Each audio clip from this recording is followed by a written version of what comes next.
Oh, I don't know how this works at all.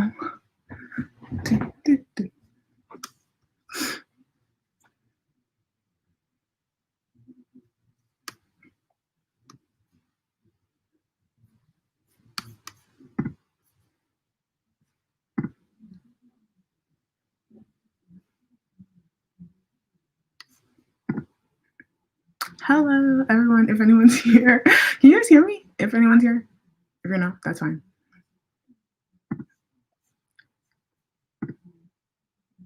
Hi, Tammy. Hello. How are you? Thank you. You were not Alicia? Thank you. I guess, let me see. Oh, I'm such a novice, so I'm going to be just novicing around here. Do it. If I click this, will it show? Oh my gosh. Oh, well, thank you, Alicia. Hello. Thanks for coming. Yeah, welcome to my first live. Oh, sorry, I'm just clicking through the comments. Let me put it, let me leave it here. Hello. I didn't know you guys can see so much of my background. Oh my gosh, my room's a hot mess. So ignore everything behind me. Yeah, welcome to my first live. I'm not really sure what to do. Probably we're gonna sprint because I haven't read anything this year. And it's day 3, and I have like 100 books I want to read this year, but I haven't felt the need or the want or the desire to read anything. So hopefully we can read here. Or if anyone wants to ask any questions, this is also kind of a Q&A because I reached 350 and I was so excited. Hi, Jaleesa. Oh my gosh, I'm like, okay, let me calm down. I don't know why I'm so excited. Maybe because my first live. Also, this camera is so grainy. I'm like, how did I pay MacBook money for such a grainy camera? Or, oh, I can click on things. Hi, Jaleesa. Oh my gosh, I love your new booktube name, bounded and bookmarked. It's so fitting. Yeah. So do you guys want to sprint or I don't know? I just kind of want to talk because I like to talk and it's my first live.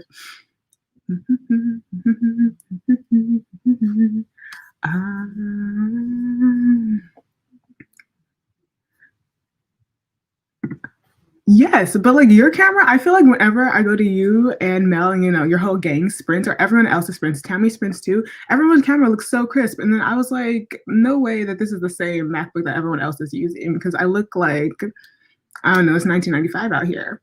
But that's fine. It'll do. Lord knows I'm not paying any money for anything else from Apple for the rest of my life. So this will have to do. Maybe I should ask questions. What are you guys' reading goals for this year? Mine's 100, which is ambitious, but you know, I want to do it.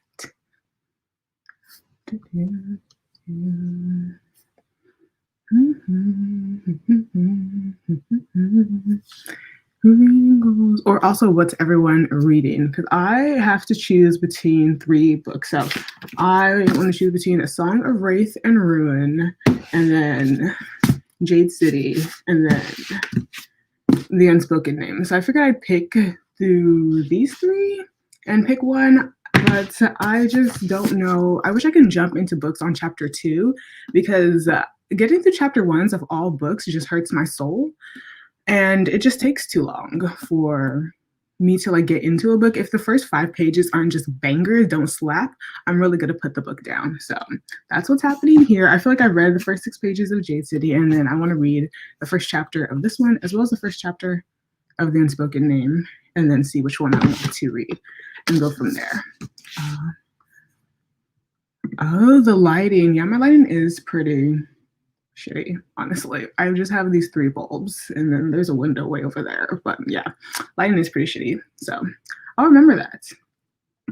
70 books is solid, honestly. I'll end up probably going down to 70 or 75 because I just did 100 to be like an overachiever, but I'm probably not going to achieve it. But 70 is a solid one. I think I'm going to go with 70. 52. A lot of people do 52, and I thought it was the most uber specific number to ever have for a reading goal, but then it's 52 because 1 book a week, which makes a lot of sense. Because I'm just like, why not just go to 50? But like 52, that makes sense. 50, yeah, same. Or not same, but like I understand the 50. 150? And that's 100 of my personal books and 50 library books. That's a solid way to do it, though, because I feel like I've lost interest in public libraries, and that sounds absolutely horrible. But like my public library doesn't do new releases, like does not do new releases. A new release for my public library is anything that was published 2010 and before. So like in their new releases section, they'll have like the Hunger Games or like, I don't know, the Princess Diaries. And I'm just like, it's cool if I want to read backlisted books, but I don't know. But 150 either way is a lot. And the fact that you have 100 personal books that you haven't read, also, I understand.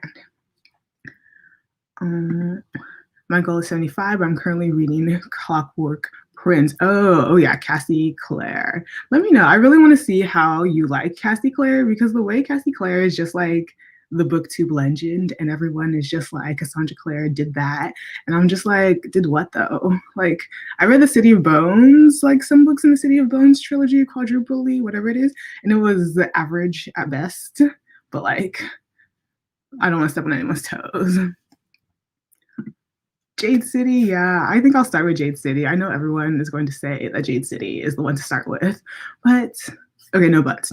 I really need to like stay strong in my goal of wanting to read more adult sci-fi, adult fantasy. So Jade City, I think it'll be the one. Akata, which is one of my favorites. Nnedi Okorafor does no wrong in my head. Nnedi Okorafor is one of my Insta buys. I absolutely adore her, and everything she touches, everything she writes, everything she blurbs, I love it. So I hope you're loving it too. And you're listening to it. I wonder if she narrates the audiobook. I don't listen to audiobooks, but I might if she narrated it. I started Black Sun and I loved A Song of Wraith and Ruins. I know people adore A Song of Wraith and Ruin, and I really, really want to start it, but again, I'm scared for whatever reason. I also have Black Sun, but who knows when I'm going to get to that. Who knows about that? I'm going to read A Cuban Girl's Guide to Tea and Tomorrow. Tea and Tomorrow. That sounds very cute. I never heard of that book. What's it about? Is it contemporary? It's probably contemporary, but that sounds really interesting. That'll stop me from buying books too and actually read my own books. That's solid. That's solid. Honestly, I would love to go on a book buying ban, but I feel like book buying, this is probably mad capitalistic, but book buying low key gets me out of a reading slump. I don't know if that's probably not really the case. It's probably like some type of, I don't know, societal capitalistic, like things I've internalized, but it really does. It works. It works. I'm reading Game of Stars by, names. Sayatani Dasgupta. Sayatani Dasgupta. It's the second book in a middle grade trilogy. I can barely pronounce that name, but I feel like it sounds familiar. I feel like I have a book by someone similar. But it's a middle grade trilogy. I didn't even know. Like, I'm learning so much about middle grade this year. I really thought middle grade was like Junie B. Jones or something. So I didn't know middle grades even have series, even have like trilogies. Like, I really have been sleeping on the whole middle grade age group. Oh my gosh, good morning, Christine. Good morning. Hello, welcome. I love your new channel name as well, Any Endings. It's so cute. I love it because like it's like Any Endings, like ANY endings. You probably already knew that, but here I am. Good morning. Hello, welcome. Hello, Amber. Your name is Amber. I always read it and I'm like, I want to make sure her name is Amber, but how else would it be pronounced if it's AMBR? But hello, Amber. Hello, Nana. Melody. Is that someone here? I don't know. Hello to everyone within the chat. The narrator for Akata Witch is Yetidi Badaki, and the accents are on par. Oh, that's so cool. Perfect. It seems like Yetidi Badaki. I don't know. That's probably a Nigerian name that I've never heard of, but that's great. I'm excited. I'm glad that they got like the accents right and they got like the country of origin right, because like it would have been weird if we had just some like American accents. Like even as a Nigerian American, I don't think I should be narrating that book. Don't come for me. It's so true. Literally nothing like scrolling through Barnes and Noble makes me want to read than buying more books. I feel like it makes sense. It makes sense to me because reading synopses sometimes is like enough reading to make me want to read an actual book. It's like how watching a trailer makes you want to watch the movie. I'm a thinker. What am I reading? I have absolutely no idea. So I am currently between these three books, The Unspoken Name, The Cover of My Dreams. I don't know anything about this. I'm pretty sure it's a sapphic fantasy. So that's that. And then I have Jade City. Yeah, I think everyone knows about Jade City. I don't want to read the synopsis. I just want to go in blind. So I might be reading Jade City. And then there's A Song of Wraith and Ruin, which everybody loves. And I just really need to start one. I think I'll alternate between all three of them and read like a chapter and then find out which one I want to like run with. But hopefully I get them all done this month. Book buying makes me excited to read it, especially if it's a book I've been anticipating for a while. Exactly. Especially when them hardcovers, the new releases come out in paperback and I can just go ham. That really makes me excited to read because then I feel like while I'm waiting for the books to come, that's when I need to read other books. Logic. I end up buying so many books and I end up with a lot in my inventory. The fact that you call your books like the amount of books you have in inventory is hilarious to me. But yeah, I would end up buying so much. I end up just putting a bunch of books into my cart after I read the synopsis, and then I put them all in my Goodreads want to read, and then I end up buying like 2 books because I ain't got it like that. This is a Q&A too, and I'm so nosy. How old are you? Is that too forward? Guess. Can you guys guess? How old am I? I feel like it's pretty obvious. That's a lie. How would it be obvious? That doesn't make sense. It's obviously obvious to me because I know how old I am, but yes. How old do you guys think I am? That'll be fun. Yes, it's Amber. I just spelled it differently on the internet. That's right. It's really funny. That makes a lot of sense. It's funny because my name in the beginning of all my videos, I say CHIOMA, aka Chi. I've never gone by Chi in my entire life. Chi is actually like the generic nickname that's given to all Nigerian girls whose names start with Chi, because like there's CHIOMA, there's Chidinma, there's Chijoke, there's Chinamaram. All of my siblings' names start with Chi, so everyone's just like Chi, Chi, Chi, Chi, Chi, Chi, Chi. Yeah, but I've never gone by Chi in my life. I'm just like, there's no way I can like start talking about books again and go by CHIOMA.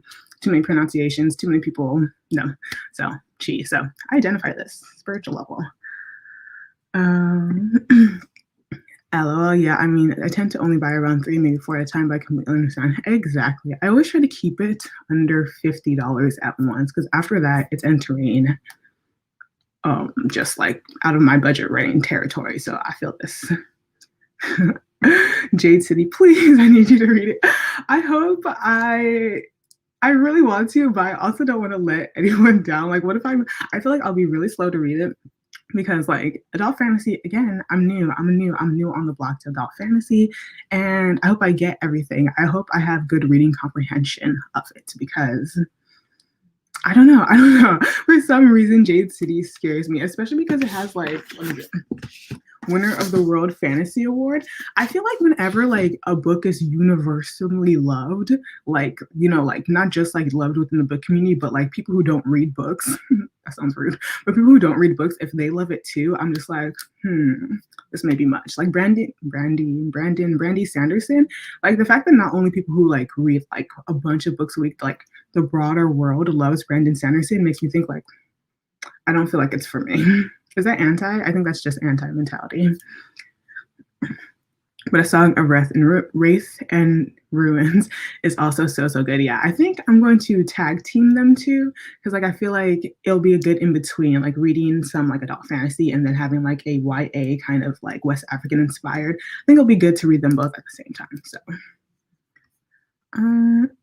yes, Tammy with a taste. Tammy has them recommendations. Like Tammy, like reading is my reading goals for life. Like she reads Brandon Sanderson. She reads just other things that I don't ever think that I'll ever read. So if I ever want to be inspired to read something, I go to Tammy.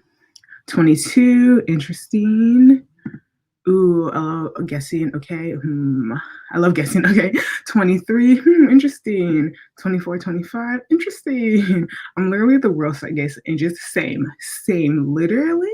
The fact that, yeah, I'm gonna see if there's any more guesses, but I'm gonna say the fact that, like, I think booktube, because I actually started on the bookternet, like, when I was in a sophomore, junior in high school, I had a book blogging website and I would just be on there all the time. And everyone was like kind of like around my age. And then when I like stopped that, went to undergrad and came back to like on booktube, everyone's younger. Everyone's younger. So I'm gonna, everyone, wait, not you can be 45. Not you can be 45. Wow. Wow. That's funny. Um, 22, 23, 24, 25. I think you said you're a grad student, so 20. Oh, if only you knew how long I've been in grad school. Guess 21. Black don't cry. Oh, this is the other one. Oh, this is so fun. I wish I could stay. No, I mean, like, yes, gotta work. I totally understand that. Like, I feel that. I feel like there's like a lot of sprints that happen during the weekdays, like Monday through Friday, and I'm just like, how are y'all reading? Like 9 to 5. 9 to 5s are my life. So I feel that. So I'll see you later. I'll see you on Twitter. Facts, I'm 26 and look about 14, 15, and it doesn't help that I'm short too. I'm tall. But I don't think, oh wait, no, you definitely do look 14 or 15. I remember when I first found your channel, I thought you were extremely young. And then on Twitter, I'm pretty sure you said your age, and I was like, I was so wrong. I really thought like 19. I mean, laughing. I've only read a few adult fantasies, but I really think JC is pretty good for beginners. Yes, I'm definitely a beginner. I have no shame in saying that. I'm very, very beginner. I feel like the way people who review adult fantasies makes me think that I won't get it. I won't get it. They'll be like, the world building is so sophisticated. I'm like, world building? Even that term. I'm just like, I mean, I don't get it. But I think, yeah, everyone says Jade City is really good for beginners. So hopefully. I actually think Great City is really great. Intro to adult fantasy. It's chunky, but the pacing, the world reading makes it really easy to absorb. It is chunky, and it's interesting that this is a chunker for me because, like, it is chunky, but like, as someone who grew up thinking like Twilight was too short, thinking that Breaking Dawn should have been 3 books and not 2, I don't know why I'm intimidated by the length of this. Like, I've been there. Like, I do this. Like, I read chunky books, but this is just like, I'm like, that's chunky. I'm just like, is it? I get it all the time. People don't know how old I am. I feel like people usually know how old I am. I guess I am surrounded by people who like grew up with me, so they know how old I am. But I feel that. Yes, Jade City. I think Jade City is the consensus. I feel like, yeah, I'll probably just start with Jade City. And especially because the 3rd book is coming out this year, and I want to be on that hype train because, you know, I feel left out. I'm not gonna lie, I feel left out. Well, not Julie said I share in a brain cell. Oh. We really out here like this. LOL. Honestly, I really see, like, I think the combination of that recommendation makes a lot of sense because I know Jaleesa used to read a lot of romance, and I was a romance person back in the day before I found out that like romance and fantasy trumps any contemporary romance. So someone who comes from a romance background, I trust. And then Tammy reads everything, so put it together, and I know it's right. Ooh, 27. I love how I'm just gonna let people guess and actually never say the answer. We're going to read.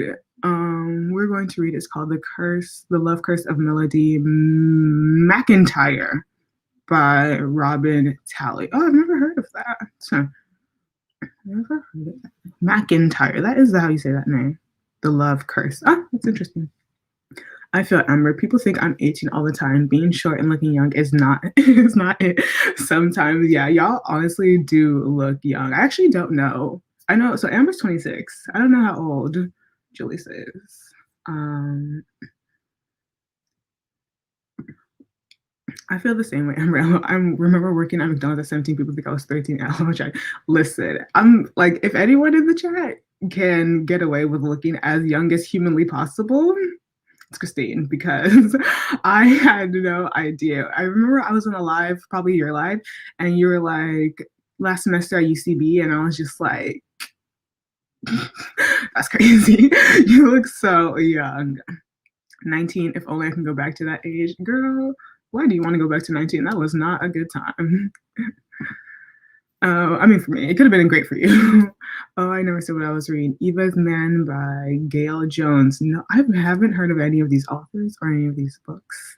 I literally stay in my fantasy romance bubble, and it's really bad. Hello, Mariam. I'm reading How to Catch a Korean. Oh my gosh, I really want to start this series. I want to start all three of them. They sound so good. I saw someone's review and they said the first book is really like political romance, like ancient political romance, which sounds so freaking cool. And the second book, I'm pretty sure it's sapphic. And then the third book, I have no idea, but I want to read it. I want to get into Alyssa Cole so badly. That's so sad, but it's also a blessing, I think, for people to think that you are younger than what you are. A blessing. I wonder why. A blessing. Anyways, I haven't answered this question. I'm 26. Yeah, I'm 26. Yeah, I think I am like one of the older people on BookTube. So that's what I was saying. Like when I was a book blogger, everybody was older than me. And then coming back to BookTube, everybody is younger than me. People be like, I just turned 21. I was like, oh my gosh. I'm almost 30. Anyways. Yes, romantic fantasy definitely trumps and romantic contemporaries. LOL. I like to think I have taste, but I feel like saying that you read like primarily I read primarily fantasy romance. I feel like saying that in booktube is like taboo. It's like you don't say that. Like either you are with the fantasy girls or you're not. And I'm like, I just keep it to myself. I agree. I'm here for the fantasy love. Yes, fantasy, I feel like is just the best genre. I really want to find if there's like booktubers who are mainly contemporary, because like that's fascinating. I could never. But if they are, that's really interesting. Oops. Oh, you're 24. Oh, baby. That was such a time. I'm just kidding. I would have never guessed. I really actually thought you were 21. I think everyone's 21 on BookTube. So yeah, I'm old. I'm an OG. I'm almost having a mortgage, other old people things. I'm not sure what, even though my room is pink. Christine does look like a baby. I mean, your friend said it, so it's true.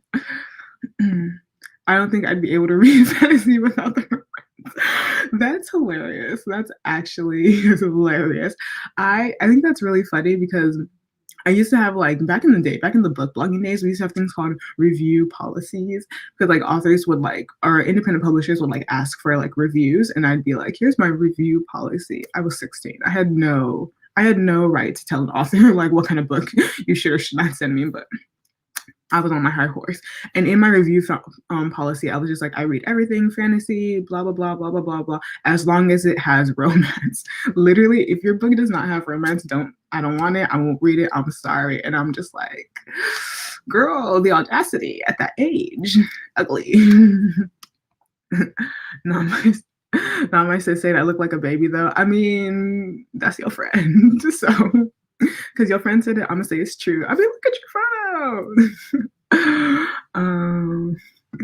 She agrees with me, so I know I'm not wrong.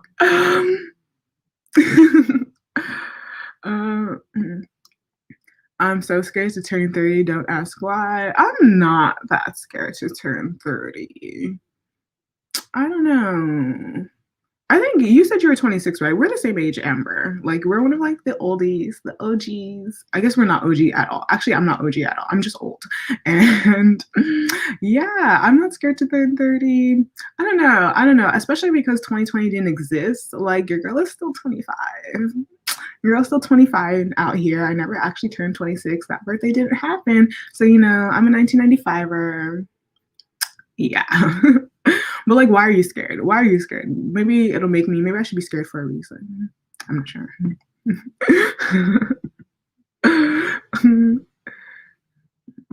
I love it. Here, shoot, I'm not mad at it. Yes, I think you can milk the youth that you have that is like permanently, embedded into your person for as long as possible. Like, I feel like you can get into, you probably have to show your ID a lot of places, like, but a small price to pay for eternal youth.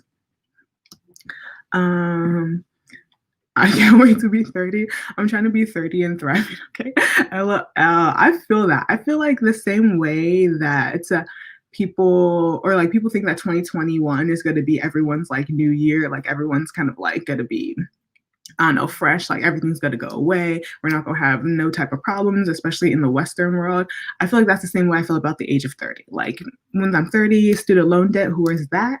I will be done with school. I will have so many degrees that I will probably not even need to work. Like age 30 to me is like at the horizon and it's going to be when my life really starts, which probably, a bad sentiment to have, but here we are. I feel like I had my quarter life crisis at 25 and I'm like, yes, I'm ready for 30. I agree with that. I went through it. I went through it at 25, which was like, what? That was last year. Yeah, at the beginning of last year, I went through it and, I'm still not over it, but that is making me more ready for 30 because 25 was not it. I feel like, no, it's something about like not feeling like a kid anymore, or like not feeling like a kid anymore, but like, or still feeling like a kid anymore. And then like having adult responsibilities, like paying rent and like also being done with school. And then like, but also I'm a child. I don't know. 25 was not the best, but for all of you youngins who are under 25, it's great. You'll love it. My sister be telling me stories and she turned 30 last year. Not eyesight gets worse, not physical. No. Memory is bad, old people things, but I'm excited to actually be out of my 20s. It was rough. You said, old people things. Eyesight gets worse? Oh no, I can't be having my eyesight get worse. I cannot. No. Glasses give me a headache. I can't be touching my eyeballs and putting contacts in. No. All of that is just not my portion. Period. She manifests that. I'm saying, girl, everyone live their best youthful life, like everyone just shave off a year off your life, unless you're 21. Everyone above 21 shave off a year because 2020 didn't count. So, 25 out here, if anyone asks for my age, youthful. You said you were tall. How tall? Okay, listen, I'm not actually tall. I'm not tall. I don't think I'm short, but I'm not actually tall.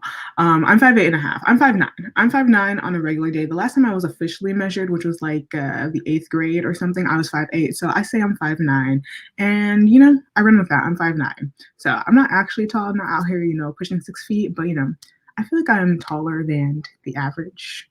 Maybe not. I definitely had a quarter life crisis, Tammy, but it helped me find myself, so I'm ready and nervous. I love how you're both ready and nervous. I feel that. You know what? No, I don't. That is amazing for you. I'm glad that it helped you find yourself. I'm glad that you're out of it. Like that time has passed for you because I feel like I'm still in it. So tips, I'm ready for them. 25 was rough. 25 just never should have happened. 25 never should have happened. Wait, Tammy, are you above 25? Are you older than 25? Tammy's another one. Tammy, I also thought you were 21. Wow, speaks volumes. This is amazing. I love how we're like above 25 crew on booktube. There's like 3 of us. Yeah, 25 sucked. 25 was rough. 25 was so rough. I went through thinking that I should have a mortgage already. I need a mortgage, thinking that maybe I should, all kinds of things like, where are my children at? Like, I have no ring on my finger, all these things. And I'm just like, do you even want any of these things? But I was 25 and I felt like I needed to. So, yeah. I'm not sure if you stated, but what are you going to school for? What are you studying?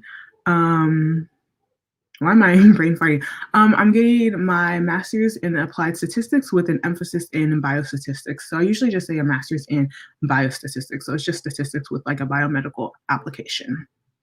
Lots of fun. Yeah. Um, 5'9", we love a tall-ish queen. Yes, I love pretending like I'm tall. Like, I'm the shortest one in my family. I have 5 siblings, and the oldest one is 6'5", and then 6'2", and then 6'3", and then my little sister is 5'10". Then I'm out here 5'9"-ish. So I'm the shortest in my family, and they make fun of me for it constantly. But you know, outside of my family, I'm tall. I'm tall. uh, 5'8", Soldier Boy voice. LOL, Soldier Boy. That's tall. Me with my 5'1" self.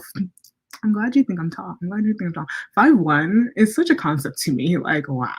I feel like everyone who's like above 5'5" should experience life below 5'5", if that makes sense. 'Cause I'm just like, I can't even imagine, like in my head, 5'1". The same way I can't even imagine like how someone who's 6 feet like navigates the world. Like, I'm glad you think it's tall. 4'9". I'm not laughing like at you being 4'9", but I'm like, I'm shocked. You see, that's why I thought you were 19.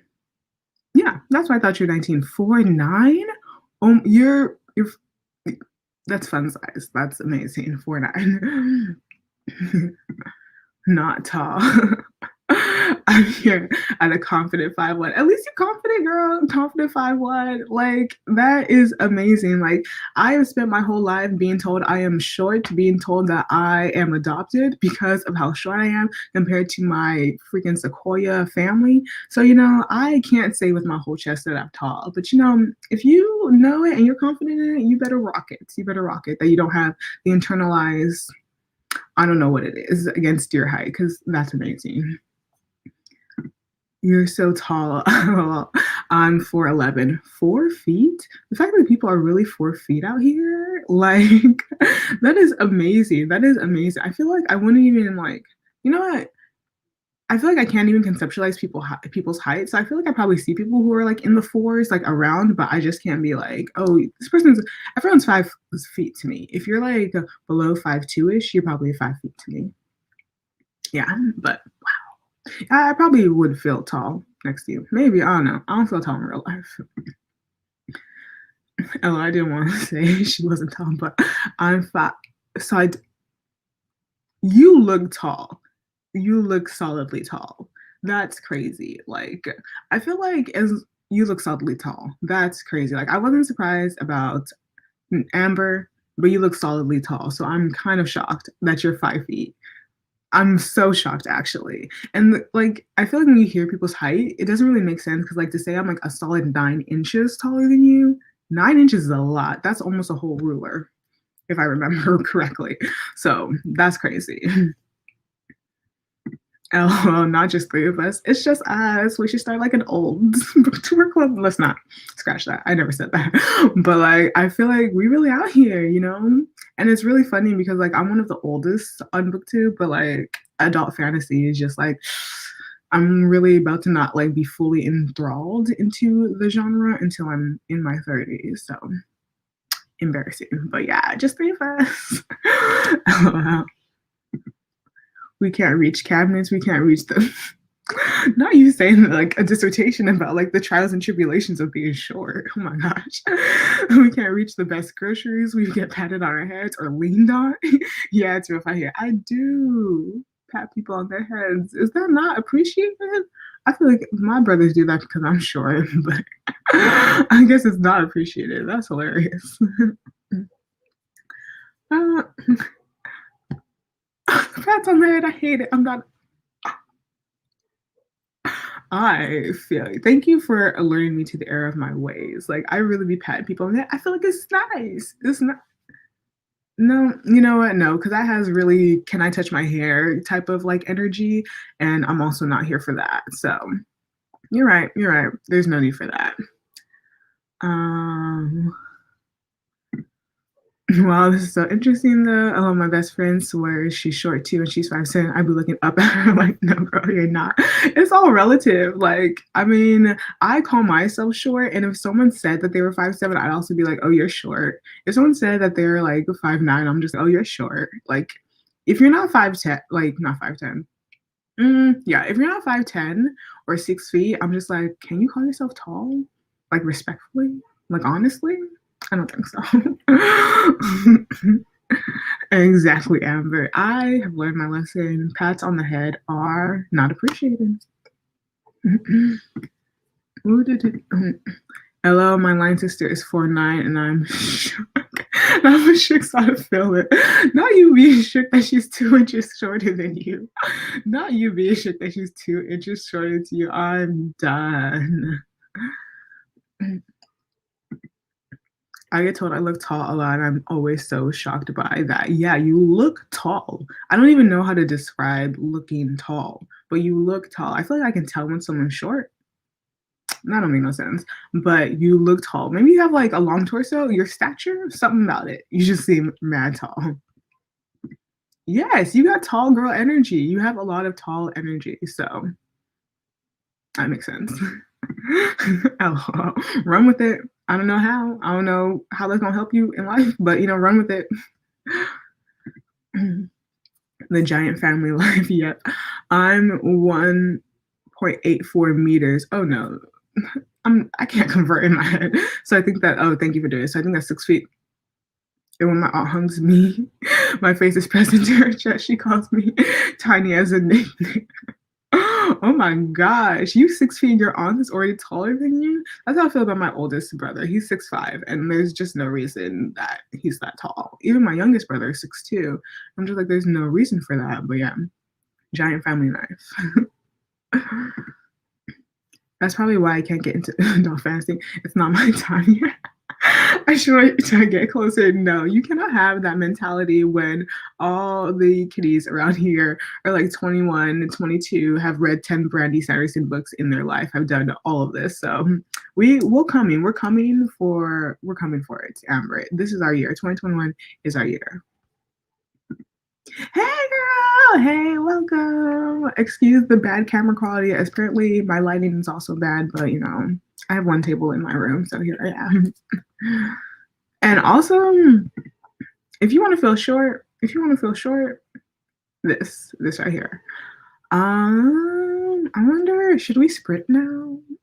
How long should we sprint for? I just want to get through, because like people be sprinting for like half an hour, and I do not have the attention span for that. So I don't know. Should we sprint? Should we do more Q&A? What do y'all want to do? I could just keep talking for a year, so I don't want to like bore the sets. 30 minutes. Girl. 15 minutes. 20 minutes. I could do 20. I could do 20. I don't know, actually. When I say I really have a short attention span, like people be doing sprints for literally like 20 minutes is probably my max. I used to do 20 minutes. That sounds solid. I think I'll do 20 minutes. Yes. And then I'll do Jade City. So I'm gonna get into Jade City. And hopefully, the way I'm so scared for no good reason, but let me see how to do this. It's my first time. So let me see. Reset, 20 minutes, and then click this thing.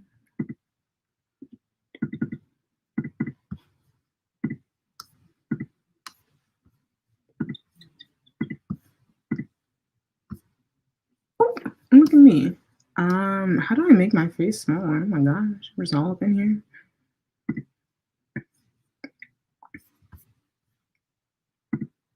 Thank you. I literally started doing gray hair in like my junior year of college, and I never went back because everything else just doesn't fit me.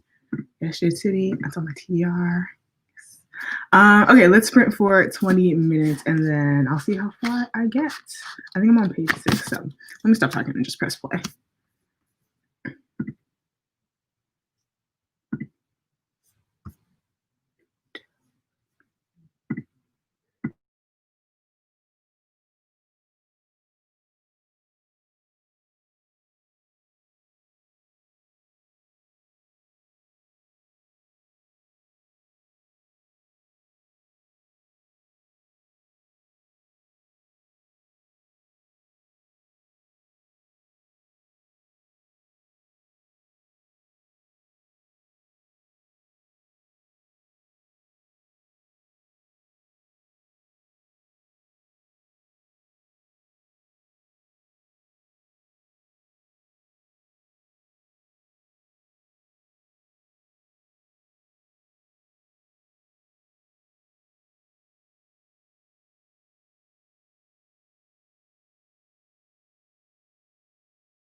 Okay.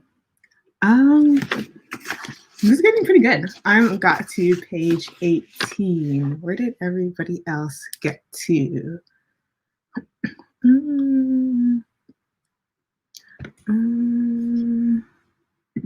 Has anyone read the Poppy War trilogy? It was my first dip back into fantasy and it's so good. I know Tammy is the Poppy War trilogy stan ambassador. Tammy from Tammy Tries to Read. So if you want to know everything there is about that, or if you want to just gist, Tammy absolutely adores the series. I feel like I will read it eventually once I get more into adult fantasy.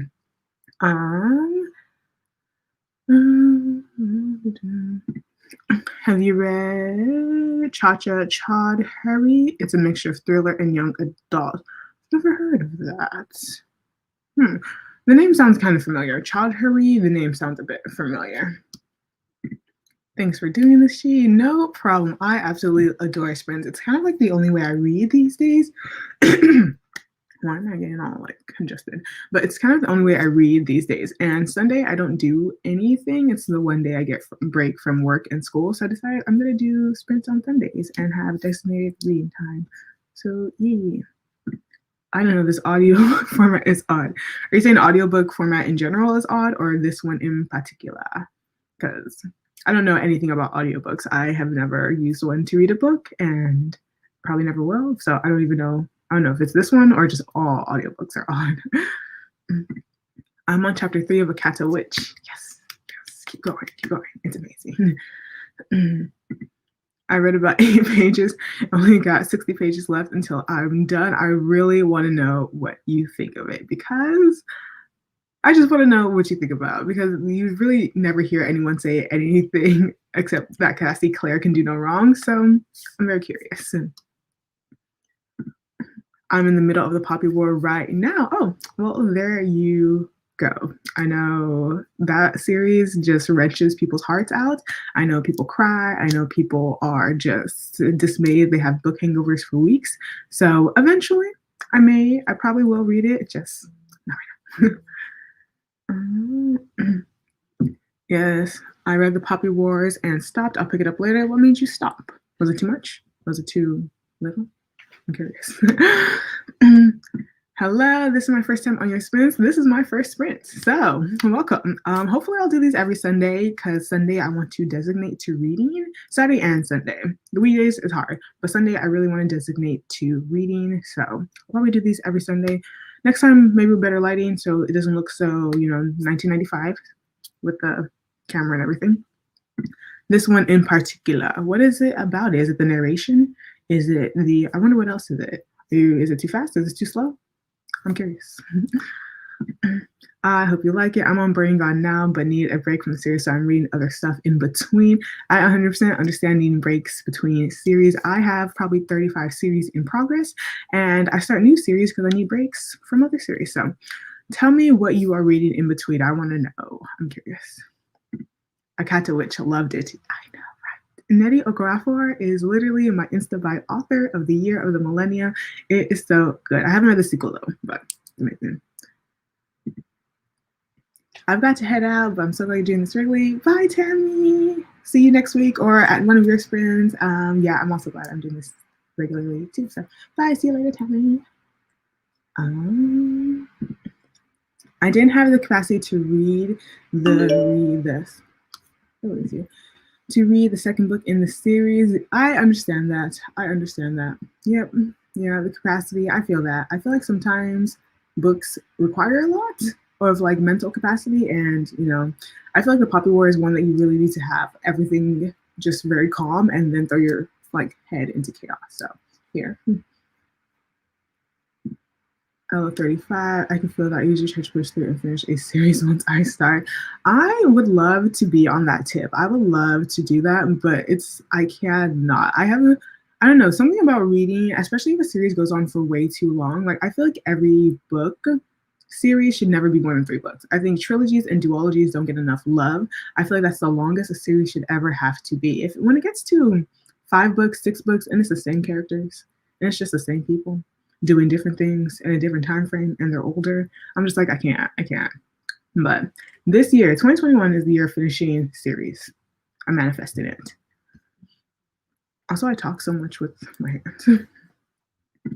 The second book is good, but the middle of it was a drag to get through. Low-key, I don't blame you. Oh, I feel like I've never heard that. I've only heard like perfection. The series is perfection. There's nothing wrong. I'm here for LOL.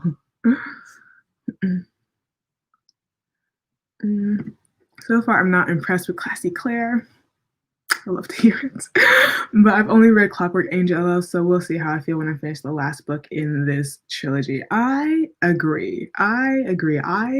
Maybe, I don't know what it was. Maybe it was just like the discourse or just like the online persona, or just maybe it was the only series that was doing it like it was doing it back in the day. But Cassie Clare, I haven't read The Clockwork Infernal Devices. That's serious. But I did read City of Bones, and I was like, this is good YA fantasy. I'm just like, is it amazing? Is it something that to shout about? I don't think so. So if this series is better, I may read it. If you give it an average of 4.5 stars, I may read it. But other than that, I can skip on Cassie Clare for the rest of my life. I have to go as well. Thanks again. Look forward to the next one. Bye, Alicia. Thank you for coming. I'll see you at the next one next Sunday. Same time, maybe. I don't know. I'm in California, so this is really early. But bye. It's the format. Oh gosh, English. It's the format. It has tracks instead of chapters. And I'm like, what? Making this hybrid read with the physical book difficult. It has tracks? Like, you mean like a mixtape? Like, this is the first song and then the first chapter? I'm confused. LOL. Oh yeah, for long series, I would take a break, definitely. Yeah, and long for me is really just more than 3 books. If you have 4 books, that's a long series. That's a long series. I'm not an author in any way, shape, or form, but like I can't imagine writing the same characters for so long. I don't know. I get bored with it. I would think the author would get bored with it, but maybe that's not the case. Tracks like a music album. Exactly. I'm just like, what do you mean tracks? Like, can you skip around the tracks? Like, are the chapters I don't know, the tracks, the songs? I'm confused. Yeah. So far, this book, I'm on Jade City, is interesting. There are so many characters that have been introduced in these first 2 chapters. There's about 12, and I cannot keep track of any names. And I don't think there's a names list. There's a couple maps, but there's no names list. So I low-key have no idea who's who, who's bad, or who's anything right now. But it's good so far. A lot of people prefer the mortal instruments and the dark artifices. There is another series in that world. It's 3 of them. So the infernal devices are met so far, but everyone raves about book 3. Yeah, that always happens. And I think that's so annoying. The way everyone, like, the same with, I'm going to talk about it because I feel like my personality is now being anti-ACOTAR, but I feel like everyone always says, like, the first book in ACOTAR was so whack, but, like, once you get into book 2 and 3, like, oh my gosh, set it off, like, everything. And I'm just like, but am I willing to wait, though? Am I willing to get through 2 books before it finally gets good? Like, I don't have the patience for that. So I feel like I hear the same thing about Cassie Clare, especially even with the mortal instruments, because I've only read the first 2, I believe, and they say in the 3rd book it's like goes off, and I'm just like, am I gonna read the 3rd book because it's a chunker? So hopefully, if the book is good, the 3rd one, I may give it another chance, like at my ripe old age. Maybe it'll be better, but not sure yet. I talk with my hands. Well, I don't know why I do that. Same. I don't know either. Honestly, I think it has to do with my nails. I like the sound it makes, and I feel like it adds like sound effects to like what I'm saying. So I'm just like, it's honestly annoying. But if I just sit here with my hands here, I feel mad awkward. So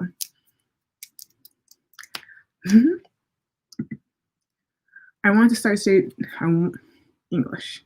I wanted to start Jade City, but I badly want the hardcover version. Why is it $35? No. No. I don't. Where? No.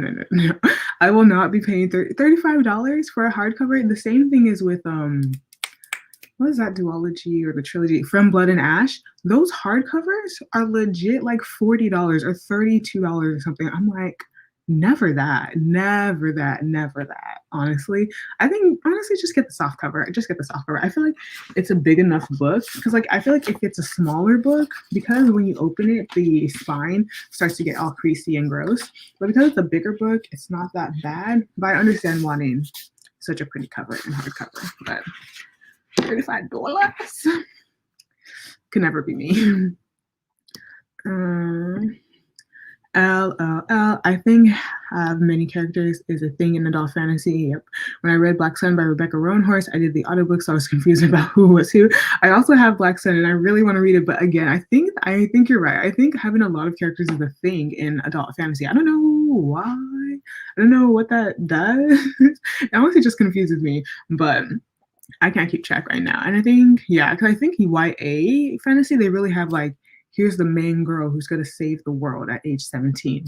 Here's her dude. And that's pretty much how all YA fantasy goes. So I think adult fantasy is like really moving away or trying to move away from that.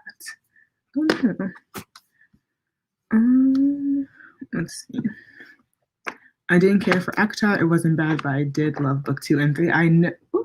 My computer is not plugged in.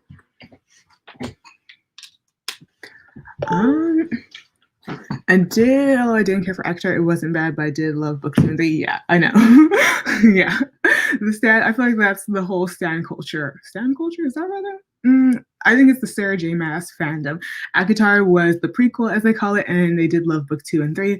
I understand that. Like ACOTAR, I think I gave it 3.5 stars, and I rounded it up to 4 on Goodreads because, like, it was all right. It was really all right. But they say like book 2 and book 3 slaps and just like sets off. My thing is, I feel like I know enough about what happens in book 2 and book 3 to not want to read it anymore. Because, like, I have attachment issues. And I feel like Tamslin, I don't know his name, was painted as such like an average character in the first one. But I know in the I don't want to, you know what? I'm going to stop. I'm about to get into like spoiler territory, but yeah, I'm going to stop. I read the first 2 books in Mortal Entrance and stopped too. Yeah, exactly. I was like, it was good. And like, I really used to love like thick YA books back in the day, but there was nothing that says like, oh, you definitely have to like read the 3rd book. And I'm just like, I wasn't with what was happening with Jason Clary. Like it just wasn't anything that made me want to keep reading. So I felt that. Yeah, I have the paperback version of The Blood and Ashes. Yeah, I have the first book in paperback and I have it in ebook. So together, I think that was like $20. The hardcover is never that. The covers are beautiful. I understand wanting to get them the hardcover, but never that. You can get 3 books for the price of that hardcover. It's not my portion, but I hope to read that next month. I don't think I can fit it in this month. I also talk really fast. Are you doing a reading journal for this year? I could. I have about 100.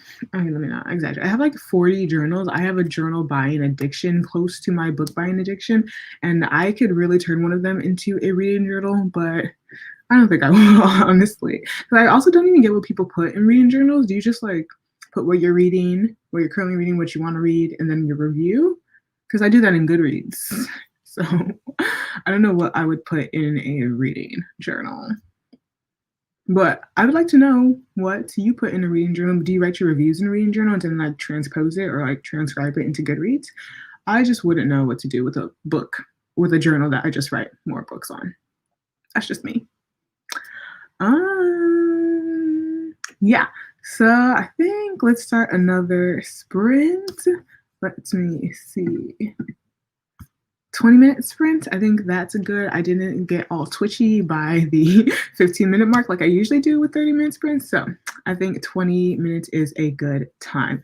So let me set the timer and press one of these buttons. Oh, how easy was that? And let's sprint.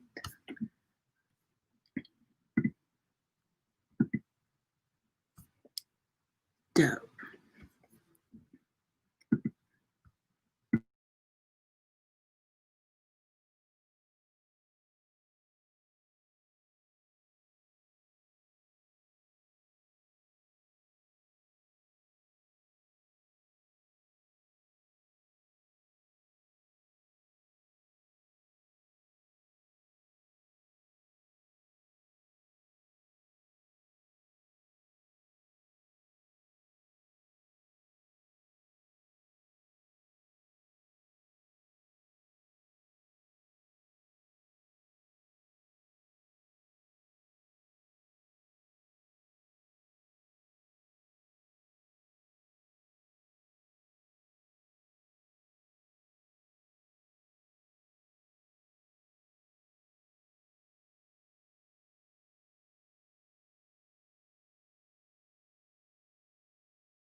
Hello. Oh, let me turn this off. It's freezing in California. I'm up to page 27. I'm on chapter 3. Again, still a lot of characters. So many characters in Jade City. But I think it's really cool. I like it so far. What did everybody read? What did everyone do? I know a lot of people don't actually read during reading sprints. I know me, I would just like, I don't know, do homework or something. So how did everyone do? Me catch up. I just usually write the books I'm anticipating for the year, my TBR for the month, my wrap-ups, any YouTube ideas, how many pages I read each day, pretty much anything with reading. Oh, wow. That is very, very meticulous. Is meticulous the right word? Yeah, that's very meticulous. I cannot. I need all of that to be digital. I need all of that to be digitized. So I think it's like you have Goodreads and Notion in a book, which is cool. I do really like Notion for that. So that makes sense, though, what you do with the reading journal. How long would you be live for? Most likely until 12 noon PST, which is, I don't know. What is that, 4-hour difference? 12? So it might be 3 or 4 EST. Yeah, most likely. I also have a theme for each month, although I really don't know how to draw at all, but I try my best. Or sometimes I just print out something and just decorate as well. Wow, you're really into it. You're really part of the journaling niche. I think there's like a whole journal community on YouTube. The journaling, yeah, because people like bullet journals, which I have no idea what they are. I think you make dots. I have no idea, but you're really into that. That's really cool. I have a lot of journals. I like journals. Like I like to buy journals from Target, but most of them stay empty 24/7, honestly, until I have like a random idea. And I'm just like, let me write this down instead of typing it. But that's really cool. Oh, hi, Princess. Hi, Princess. Welcome. I just woke up. I stayed up to 4 in the morning reading. So yeah, you know what? That's good. I think that's good. I haven't read anything this whole year, and it is what? It is the 3rd, and I need to read 100 books. And I need to get like you and read not too 4 in the morning. I can do that, but I need to get so invested in a book that I'm reading to all hours of the night. I'm trying to get like you. I started reading journal. It looks so bad, but I'm enjoying the process. It sounds enjoyable. It sounds enjoyable to have everything in one place. It sounds really enjoyable. I don't know. Maybe I should. I know I like write in my books. Like I like write like in my annotations. I actually write like in my books. But I'm thinking like, what if I end up not liking the book and not wanting to keep it, wanting to unhaul it, and then it has like all of my notes on it? Should I stop writing? I'm thinking maybe then a reading journal could be really cool. But I just know I don't have the patience or the anything. I just don't have the tenacity to keep reading journal. But I love that for y'all. I really do. Anna reads, I feel you on that. I see so many people drawing so beautifully and having these nice pages, but then I look at mine and I'm like, what is this? But I still enjoy the process overall. Yeah, I totally agree with that. Like, especially I feel like in university, people take such nice notes. Like they have arrows, they have stickers, they have all the highlighters, all the underline, all the glitter, all of that. I am artistically challenged, could not draw a triangle, could not draw a stick figure. So I think if I was to do this journal, I would just make it really colorful. Like, I'll get all the highlighters. I have like a lot of pens. I love pens and things. I would just like use that up and not draw a single thing because I couldn't. LOI ate lunch from dumplings. Ooh, delicious. I love dumplings.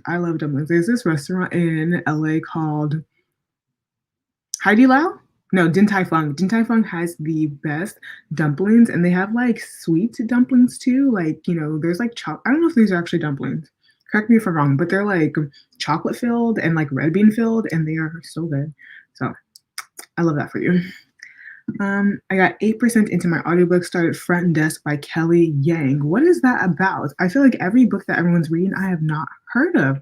What is that about? I'm interested in that.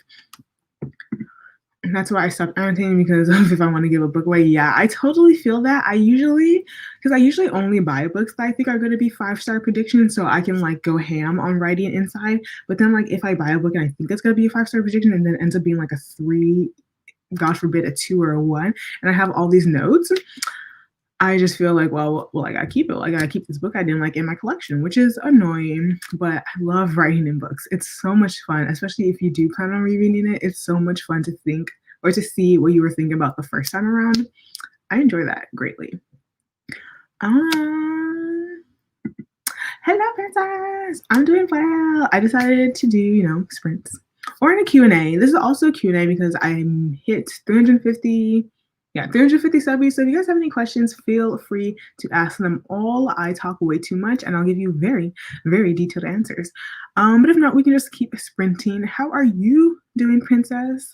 How are you? What are you reading? I know it's something spectacular, extremely sci-fi or extremely fantasy that I have probably never heard of because you read so uniquely. I'm curious. What are some books that you would recommend? Very, very broad question. But let me see. Let me think. Let me see. It depends on what genre. I think for some reason, as someone who's so anti-contemporary, the first things that come to mind are two of my favorite books from last year. This is four. Two of my favorite books from last year, and they're both contemporary-ish, coming of age. But Let's Talk About Love by I have no idea who this is by. Let's Talk About Love. It's about a asexual Black girl and her first year in college. It is so, so good. Absolutely loved it. Second book, Felix Ever After. Two books that I feel like everyone should read. Felix Ever After slapped. That book is amazing. It is so good. I didn't expect it to be so good, but it went off and it was so good. I think everyone could get something amazing from Felix Ever After. What else? Anything by Nnedi Okorafor. Anything she does turns to gold. Amazing.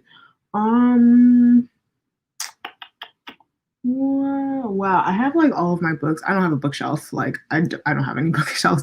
I'm gonna be honest. I have all my books in a pile in the corner of my room. I wonder if I'm not gonna show you. That's embarrassing.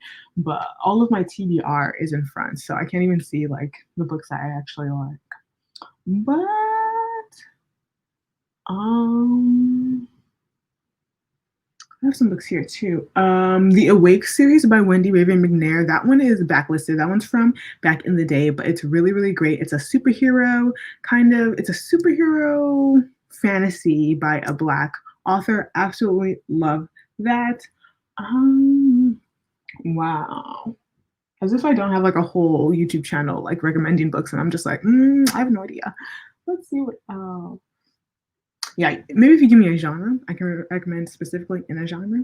But yeah, those are some of my biggest recommendations. I'd say Felix Ever After, number one. That was my favorite read of 2020. It was so good. It was so good. I also read ebooks before I buy a physical copy. And if I annotate the Kindle so much, then I know I have to get the physical copy. I hear a lot of people do this. I read a lot of ebooks, but if I have it in ebook, I cannot buy it in physical copy because like ebooks, people act like ebooks like aren't expensive. Ebooks cost coins. Ebooks are expensive.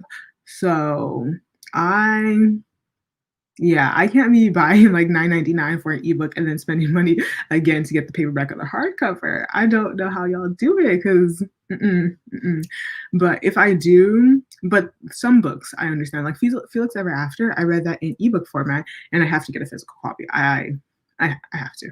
I don't have to, but I'm going to. I always end up reading multiple books during the same week and switch between them depending on my mood of the day. I guess I have a short attention span. I feel this on a spiritual level. I cannot just read one book. Right now, I'm reading. Ooh, my bookmark is nail glue. Ratchet. I'm reading Jade City and A Song of Wraiths and Ruins, and The Unspoken Name. So these three books I'm currently reading, but if you look at my Goodreads, it says I'm reading 4 or 5 completely different books. So I have currently around 9 books currently being read, and that's just how I have to live my life. I can't just be reading one book at a time. I don't know how people do it. It's just not my portion. So I feel this. I'm actually going to annotate my first book this month. I normally tab and never write in my book until this one, which is Ready Player 2. I know you were looking forward to Ready Player 2. You, as well as part of my imagination, talked so much about that book that I looked it up. It's like gamer sci-fi. Is that what it is? I just like the covers. I just like the really bold print on the covers. But interesting. Do people usually just tab and don't like write in their books? They just put tabs there? How do you know what you were thinking when you put a tab in? What if you like forget? That's really interesting though. Oh gosh. I get my ebooks from the library. That's amazing. I love that your library is like getting with the times. California libraries, I mean, I can't speak for this big old state, but the libraries where I am by aren't. I'm reading Monday's Not Coming by Tiffany D. Jackson, The Last Wish, The Witcher, and I'm going to start the Ghost Squad middle grade fantasy. Monday's Not Coming has been like is like on my radar. People have been talking nonstop about Monday's Not Coming lately by Tiffany D. Jackson, and I really need to read it. I really need to read something by Tiffany D. Jackson. Like she seems to be the pinnacle of like I feel like Black girl contemporary realness, and I really need to read it. Starting with Grown. I need to read Grown. I've had Grown for so long and have been afraid to read it for the longest. And because it's supposed to be thriller-esque as well as like really Black girl coming of age, but also really have to do with like, you know, the grooming of Black girls in like Hollywood or the grooming of Black girls in general. And I'm like, all these topics sound heavy and they sound kind of scary. But I will read Grown, and then Monday's Not Coming. I think it's about a girl who loses her best friend. So I really want to read that one too. So I feel this. Monday's Not Coming. I love that book. You see, the discourse is here. People love that book. I feel like Tiffany D. Jackson can't do any wrong, and I am so excited to eventually read her. I read Allegedly by her and felt bamboozled, but I'm honestly can't stand Monday and Claudia's relationship. Oh, wow. Wait, what made you feel bamboozled? Is it in a good way? I'm confused. Was it good bamboozled? Were you not? Was it unimpressive? I'm confused. But you can't stand Monday and Claudia's relationship. Is Claudia the best friend? I will take that to heart. I will wait for your review. I will wait to see what you think of Monday's Not Coming, and then I'll see if I can read it. Because I know it's also very like heart-wrenching. It's very tackles a lot of deep topics, tackles a lot of just kind of like close to home topics for Black women, and I got to get my mind right. I got to make sure I'm in the right mind space for that. So your girl is going to wait for your review. Thank you for all the book recommendations. I love all types of books if it has a good story behind it that interests me, but I tend to go for more for fantasy. Same. I also go more for fantasy. Yeah, I just go more for fantasy. I used to say that I used to be a sci-fi girl, but I feel like sci-fi is so few and far between. There's something saying like that. It's so hard to find. No. Sci-fi is so hard to find. I'm spazzing. Sci-fi is so hard to find. In like genres I like, or just kind of like, I like fantasy. I like sci-fi that's not so like Star Wars-y sci-fi. So yeah.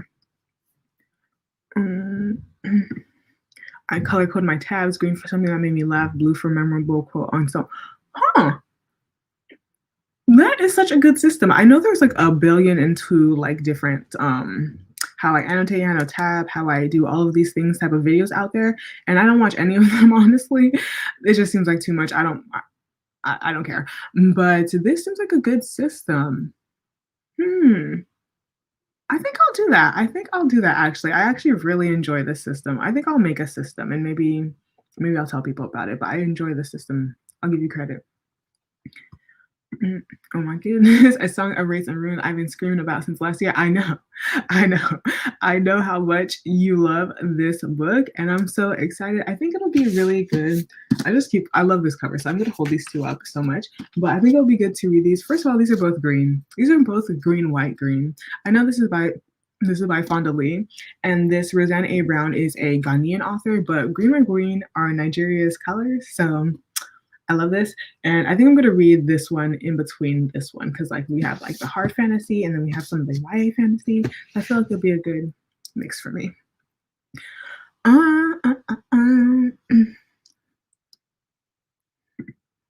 I love Tiffany D. Jackson, period. Grown gave me whiplash. What do you mean, whiplash? Like, I need y'all to emphasize or kind of elaborate on these descriptions. Like, what do you mean whiplash? In a good way? In a bad way? Like, I don't know. I'm scared. I'm scared.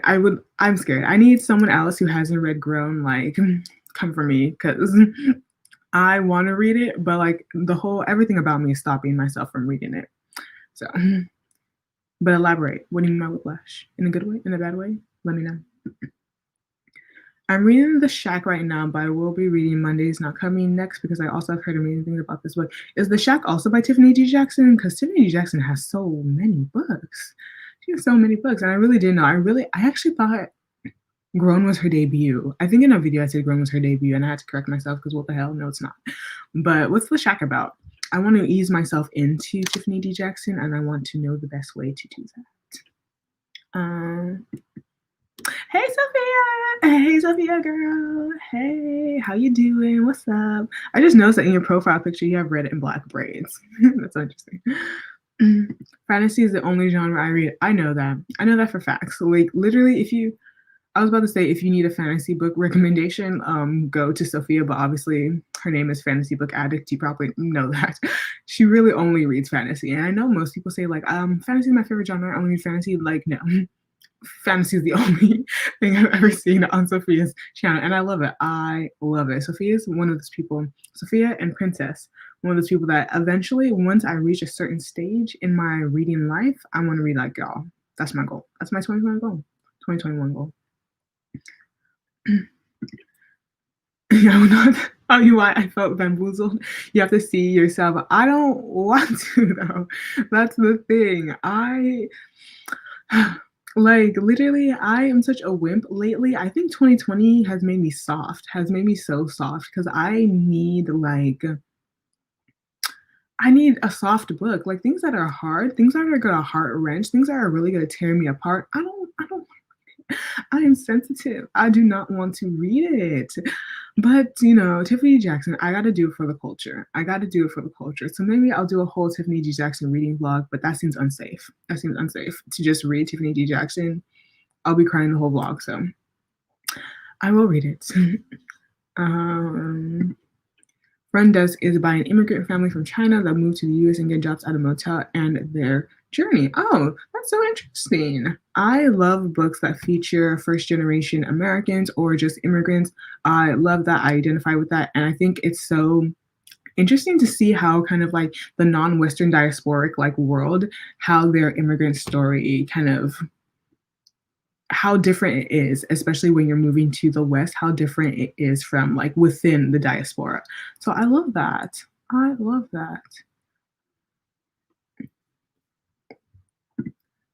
I've read Grown by Tiffany Jackson and it was very heartbreaking. I know I haven't read it, but I know it's going to be, and that makes me so sad.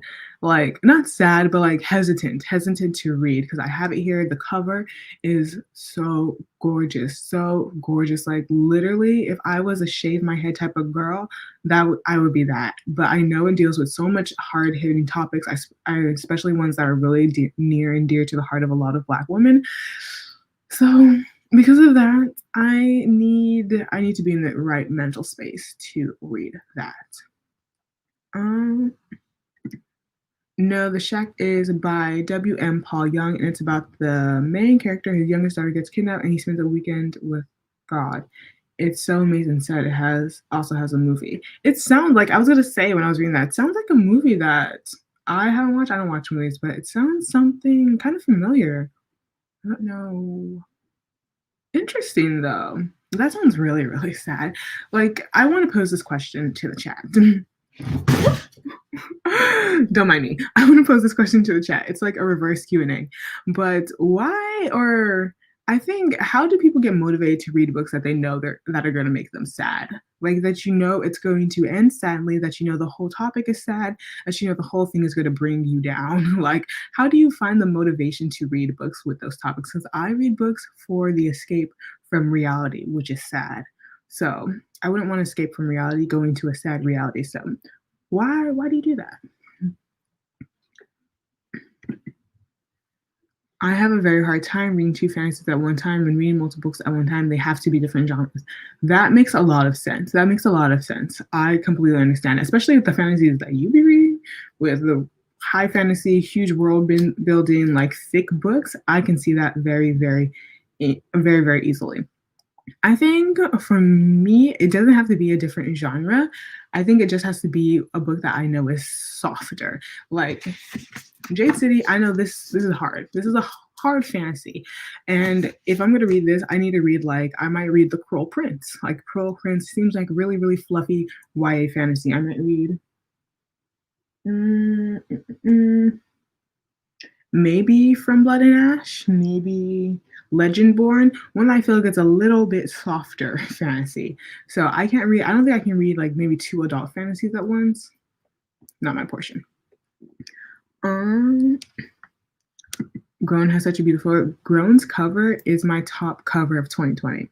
So beautiful, so gorgeous. I absolutely loved it. I adored it. It is everything I wanted in a cover. So I 100% agree with that. I would love to see a reading vlog. Girl, I would love to film one. I would love to film one, but I don't get them. I don't understand them. I be reading and I'm like, is this just a wrap up that goes across 3 days? I be watching Tammy's reading vlogs and I'm like, I understand. I see how you do it and I would love to do it too, but I don't get it. I don't get it. So maybe, maybe. Yeah, maybe. I legit almost cried after reading Allegedly because she legit bamboozled. Are you using bamboozle more than once? Not really because it's sad, but because I was so emotionally attached. No, we stay in the same state. For real? For real? Is that was probably why you were asleep? Because everyone else does their sprints on EST, and I'm just like, I am on the West Coast. I cannot do that. Are you serious? That is so fun. I know I don't want to ask you what part of the region of the state you stay at. I don't know if that's too much. But anyway. So emotionally attached. And I identify with this. Like, I'll stop reading a book if a character kills off my favorite character. Or if the author kills off my favorite character. I'm gonna be honest, like, I'm gonna be honest. I'm a mood reader, so if I'm in the mood to cry, then I'll pick up a hard book. Girl, is that what they mean by mood reading? Is that what they mean by mood reading? If I'm in the mood to cry? I feel like I'm never in the mood to cry though. In the mood to cry? In the mood to cry, in the mood to be sad. I feel like I do the opposite. If I'm really, really happy and I know that even a book that would make me cry wouldn't bring me out, then I could. But if I'm already sad and like crying, I will not pick up a sad book. But I kind of feel that on the mood reading front though. Sometimes I'm in the mood for like something more hard hitting than like fluffy YA fantasy. It has to be a cozy day in with no responsibilities. Girl, when I don't know if you're a girl. I don't know. When do you have days with no responsibilities? The next morning and have a fluff light read and movie lined up directly afterwards. I'm going to read something that will make me cry. I like this. I think how would I do this? I want to read Grown, but I feel like I really need to plan it. It has to be a weekend where I have nothing to do, which never happens. And then it also has to be a weekend where directly after I can like get some ice cream or something. I have to really plan this strategically because sad books are just not it. Just not like even people say Crescent City. I don't know if anyone's read Crescent City. People say Crescent City's sad, and I'm just like even though it's a fantasy, even though it's like all like I don't identify with any characters Sarah Maas writes because they're all white. So even that, I don't think I could just read just a sad like Crescent City just like that if it's gonna make me cry. It's 10:58. Let's sprint in 2 minutes for another 20 minutes. I don't really read sad books that often because of that issue. Exactly. Because of that issue of being sad as a result. But I think if I've heard good things about it from people I trust, then I try to read it. Yeah, I agree with that. That's the whole reason I have Grown. That's the whole reason I want to read Monday's Not Coming. My favorite booktubers like Castle Librarian, Princess, and Bound in a Bookmark, Jaleesa, she loves Monday's Not Coming, and people do love Grown, Tiffany G. Jackson, so I want to, but who knows? I think why I read sad books is when I go through similar situations, I can relate to the book. I feel like I'm talking to a friend and see how they overcame the situation. I can see that. I can see wanting to like not further immerse, but like find some companionship in the hardship. I can totally see that. Yeah, I think that's a great personality type to be able to read sad books and to be able to not kind of internalize the sadness that comes from sad books. I feel like I have my worst book hangovers from sad books. Like if I read a sad book, I will probably be sad for a couple days after, and I'll probably feel kind of like this numbing. It sounds dramatic, but literally, it's the truth. um, I think those hard hitting books really stay the most with me, so in turn, it's worth it. Yeah, I agree. That's also the thing. Like, what's a really I can't really think of one. Oh my gosh, why is so I don't know if anyone's ever read I Am the Messenger by Marcus Zuzak. It's one of my favorite books of all time, but that one I think was a really hard-hitting book, and it's one of my favorite books of all time.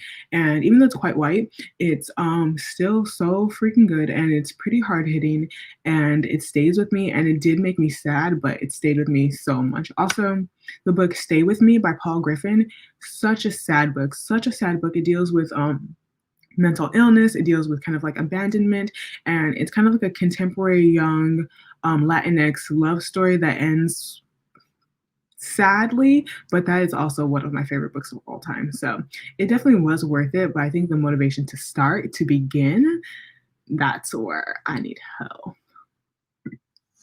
At Income Summary, that's what you when you find a book you relate to so much, it goes to another level. Yeah, I definitely agree. And I definitely think that's going to be what Tiffany D. Jackson's books are exactly for me.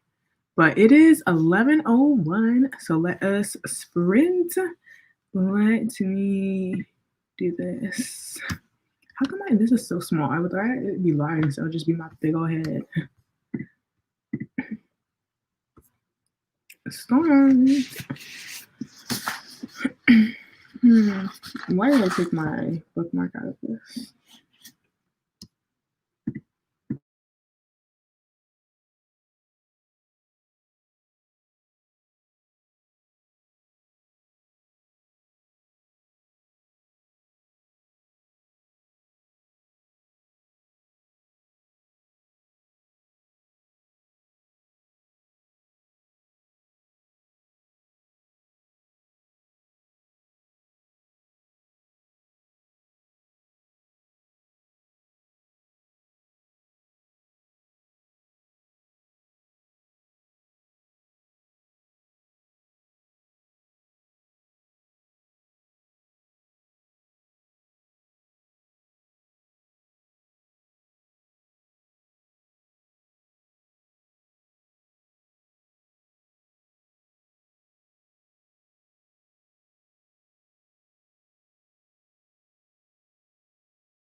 How much did everybody read?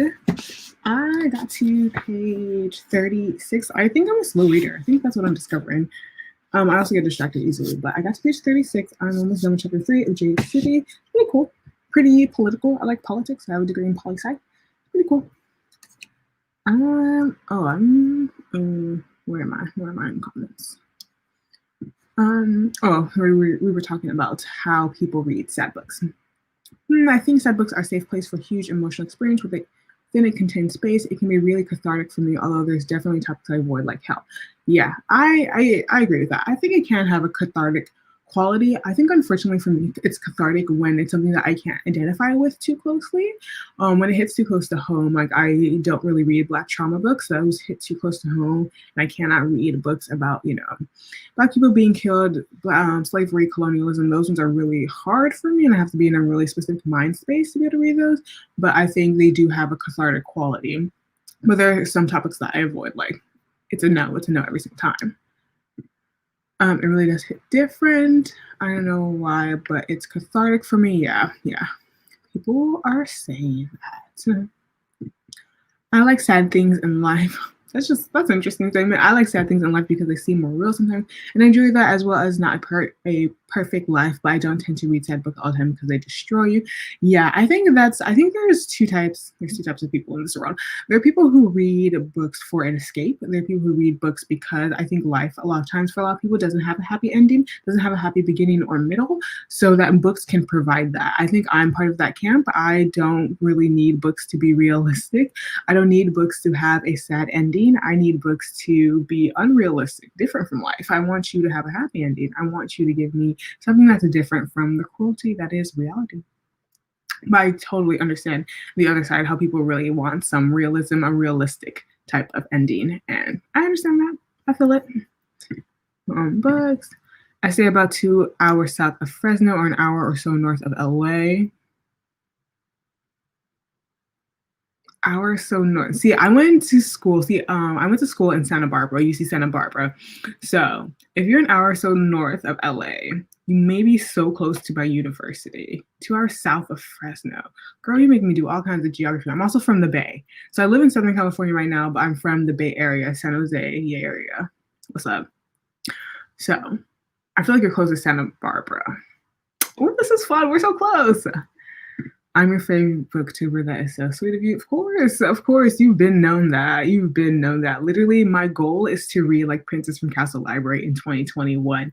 My goal is to have a library like Princess from Castle Library in 2021. So if y'all didn't know, who am I talking to?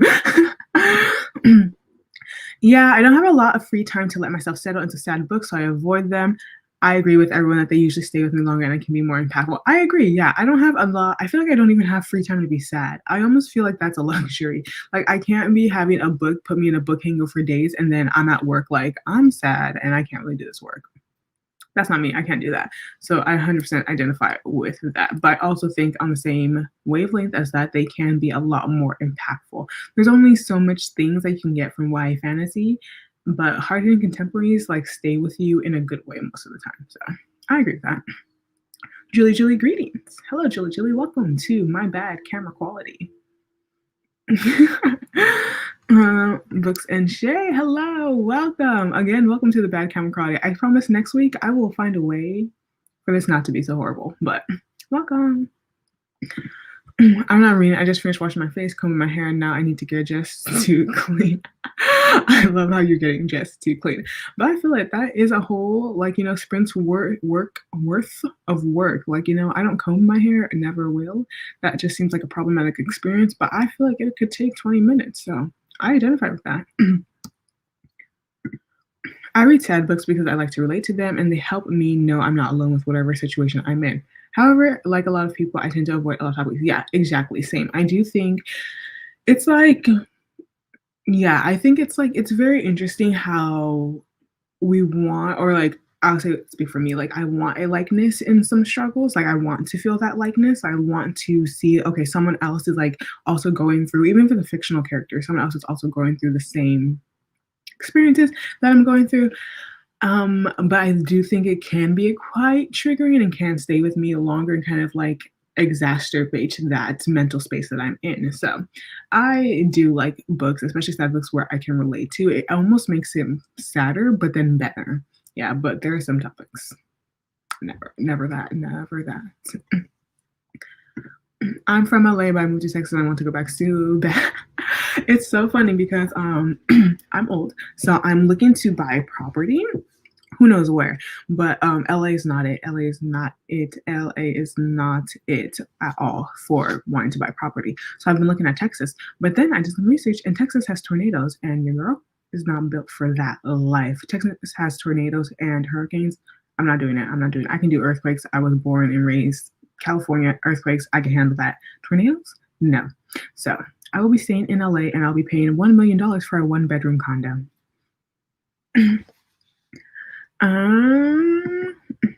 But tell me how different Texas is from LA. I am curious. I do want to know how different it is because, maybe, but probably not. I'm going to need you to. I did an Excel of all my books, girl, and no one wants that. LLL. You are tripping. You're tripping. Anyone go and just like watch the background. Just look at a video of Princess and just see everything that she has in the background and tell me that's not your goal for 2021. Tell me. I'm just saying. I'll make the rules. Yeah, I'm roughly around 2 hours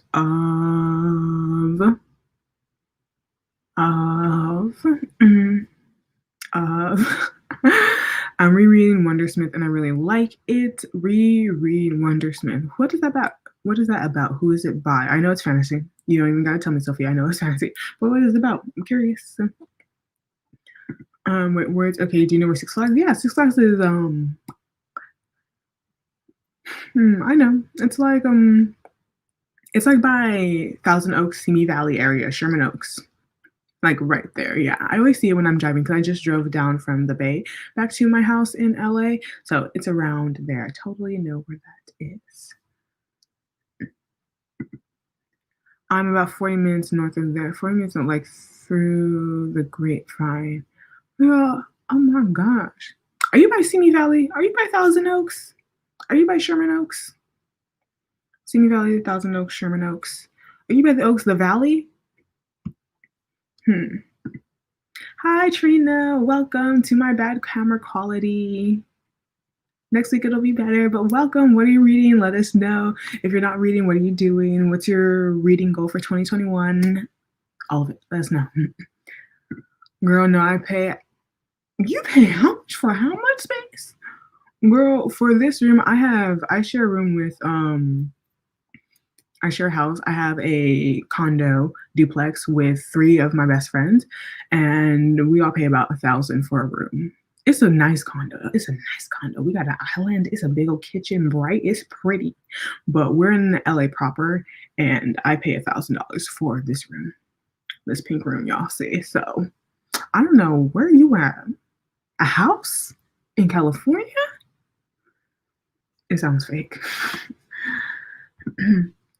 Yeah, we had many. No, we had many tornado. Yeah, we had many tornado warnings over here last year. It was so scary. Where do I begin with Texas? LOL. Nope. You see, that's it. It's gone. That's all you need to say. Texas is not for me. Texas is not for me. I was looking at Houston. I know that's where Beyonce's from. That's where Meg Thee Stallion's from. I know they have a lot of things there, but tornadoes I cannot do. So that's a no for me. It's a no for me, dog. Am I at the end of the chat? I am at the end of the chat. So should we sprint again? Or if you guys have any questions, there's also a 350 subscriber Q&A. Yay. Yeah. Let's see. How much has it been since our last sprint? I think it's been about 10 minutes. So let's do maybe one more sprint. So some people be going for 10 hours on these things. I will do 3. And hopefully next time I can do longer. So let's start up for the next sprint. 20 minutes. Let go.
Hello again, everybody. How much did everyone read? If you're new, I'm reading Jade City by Fonda Lee. I got to chapter 6, Homecoming. It got smutty. I was not expecting that. That was a shocker, but it did get a bit smutty. And I think I know who all the characters are now. I was mad confused for the first 2 chapters, but I'm pretty sure I know who all the characters are now, and it's getting really interesting. I am liking the family dynamic. I like political intrigue. It seems like it's going to be a political fantasy-esque type, and I'm into that. I'm into it. So, let me see. Before you pinpoint where I am close to the tangent, I know exactly where you are. I know exactly where you are. And I still don't believe that you're in that valley and pay less than 1,100. That seems unrealistic to me. But yeah, I know exactly where you are. People will stare at you for no reason. It's boring and you have to drive 15, 25 minutes to get where you want to go. I live in Dallas and it's very far from the beach. Yeah, it's a no for me. I'll never move to Texas. I will honestly take my small 1-bedroom condo for $1 million over living in Texas. Even though your houses be humongous. For the price of a 2-bedroom here, I can have a mini mansion. I'm moving to Louisiana soon, more North Louisiana, though, away from the water. Louisiana? Are you like a West Coast native? Because I can't imagine a West Coast native moving to the East Coast. Louisiana? Maybe you have family out there, but Louisiana? Never would have guessed. I used to live 50 minutes from the beach in LA and Ohio. I miss it. They're all kind of dressed alike here, no type of fashion, a lot of racism. I can go on, but I will stop there. Yeah, it's not for me. Honestly, people be acting like California is the pinnacle of like democracy or democratic or liberalism and not racist. People are racist, and people stare like a mofo here. I understand I have a bright silver afro, so people will stare, but still, that's not chill. The houses aren't as expensive as Texas, and the traffic isn't as bad as Cali traffic. That's the plus side of Texas. Yeah, the only reason I would ever move there is because of housing prices. I want a big house. I'm Nigerian. We have mini mansions. I want a big house, and you can't get that in California. But yeah, probably not. I love Jade City, one of my favorite series. I know you love it. You and Tammy, literally, your channels alone have enticed me to get into the series. I am on chapter 6 right now. I am loving the family dynamic. So there's like the 2 siblings. They're like first and second in command. And then there's the sister who is kind of disgraced for going away with someone else. She's coming back. And then there's the cousin at the academy. So those are all, and there's the granddad, who is just annoying and kind of senile. But yeah, I'm liking the family dynamic. I really want to hear more about the magic system in the Jade world. It reminds me kind of Vibranium in Black Panther, the way that they can harness like power from the natural, what is it called, mining the natural diamonds, whatever it is. So I think that's very interesting. It reminds me a lot of Black Panther.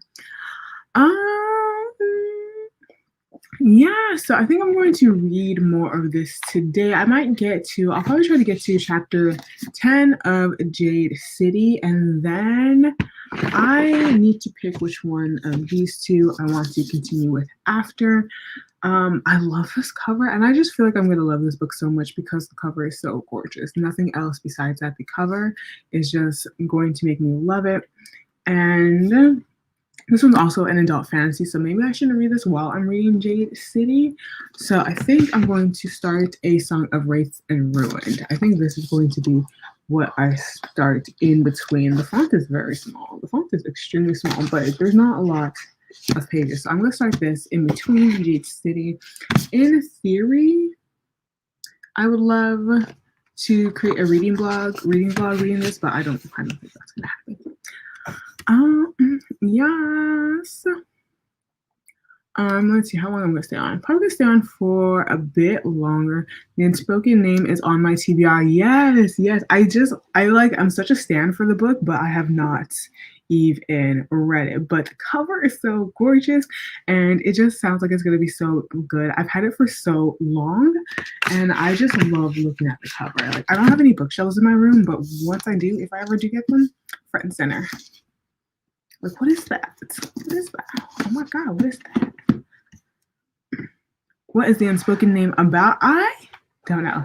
I'm pretty sure it's a sapphic fantasy. So I think it's so from what I know, there's a girl I think who is currently enslaved, and she goes to do some type of sacrifice, do some type of trials and tribulations to get her enslavement like banished or to stop being enslaved somehow. And while she is like on this quest to end her enslavement, she meets a magician of some sort, I think a lady magician, and the magician says, instead of doing what you're about to do, come work with me, be like my mage, be my assassin. And I think they form some type of relationship, and this girl goes on a quest to try to end her enslavement or end the regime. That was probably the worst synopsis ever, but I don't know too much about books before I read them. So that's all I know about this. It says priestess, assassin, traitor, and then on the back it says, and so begins an epic journey of an orc priestess sentenced to die who escapes her fate only to become an assassin for the sorcerer who rescued her. So it sounds very, very good. I don't think it's AK Larkwood. Yeah, it just seems very good. I don't know if it's a series. I hope it's a standalone because I'm into standalones and I just don't want to read any more series. Both sides of my family is from the South. It's calling me. My family's out there now. They come from Louisiana. Okay, that makes sense. Is Louisiana the South? The way I don't know American geography and the way I have no plans to ever know, like literally, that's the East Coast to me, Louisiana. I have no idea. I thought Texas was pretty much the East Coast. So your girl is lacking in knowledge of American geography. I feel that I eventually want to move back to Nigeria.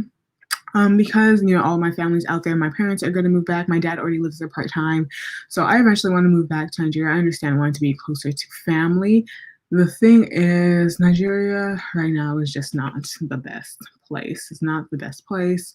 Honestly, this is a tangential as heck, but after the NSARS movement, there has been a lot of improvement. Not a lot. There has been some improvements when it comes to like military checkpoints, and police checkpoints in specifically where I'm from, which is Port Nigeria. But it's still so just not the best. So I don't know if I'd want to go back to that. Yeah. But I feel wanting to move closer to family. But my family's out here now. Oh, but your family's in California. I totally read that completely wrong. But your family's in California. I feel that though. It's probably a lot cheaper. You probably have a mini mansion for what you're paying in California. If you could live in any book, what book would it be? Oh, if I could live in any book? Oh, it'd have to be fantasy, so it has a different world. If I could live in any book? Oh my gosh, that's such a good question. So what would be the reason I would be living in this book? Let me see. I think okay, I think I would have to, I'm also going to choose the character I'd be. I'd have to be a fairy elf. I'd want to be a fairy elf, and I'd want to be in Holly Black's series. Holly Black, what's her Fae series? Her like really big famous Fae series. I love that. I love Fae world. I love fairies. I love fairy royalty. I love living in the Fae. I think it's my most favorite, the best paranormal character like type in just out there. So I would have to live in some type of Fae world. Probably Holly Black's world. Other than that,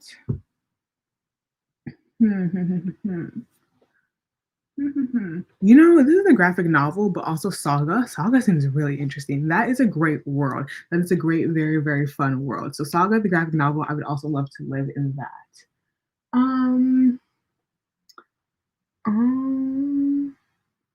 Yeah, I think those two. Yeah. Wow, I've been live for 3 hours, even though that's actually nothing for most people. Most people do like sprints for like 10 hours. 3 hours for me. Oh, baby. It was a lot. So it is 12:01 right now. So I think I'm gonna end here. I don't think I'm gonna do another sprint. So thank you all for coming to my first live. Thank you all if you are subscribed for being part of the 350 subscribers that I have. I really, really appreciate it. I really, really appreciate all of you. I love when anybody comments. You guys probably know, like whenever sending comments, I do too much. I do too much in my replies. But thank you for coming to my first live. Thank you for coming to my sprints. Hopefully, there'll definitely be sprints again, probably around the same time, 9 to 12 Pacific time and 12 to some other time Eastern Standard. I don't know Eastern Standard, but I'll probably be doing weekly sprints every Sunday. So thank you all for coming, and I'll see you later.